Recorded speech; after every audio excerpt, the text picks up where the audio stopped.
We can extract aluminium through the process of electrolysis. So, the raw material is known as aluminium or bauxite.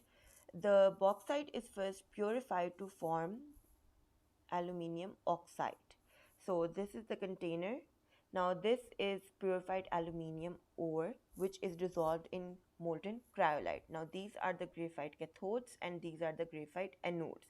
And this is the steel case. So, aluminium oxide has a very high melting point.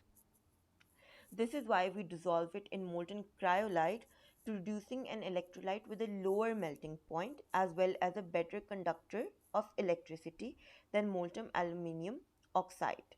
So, the electrolyte is a solution of aluminium oxide in molten cryolite at a temperature of about 1000 Celsius. So the molten aluminium oxide, now the molten aluminium is siphoned off from time to time and fresh aluminium oxide is added to the cell. So the heat generated by the huge currents keeps the electrolyte molten. So what will happen at the negative electrode? So at the negative electrode, the aluminium will melt and collect at the bottom of the cell and then it will be tapped off, and then reactions at the positive cathode. So, what will happen?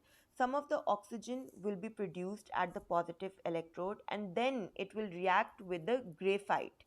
So, graphite means that it is carbon. That means that the oxygen will react with carbon and produce carbon dioxide gas.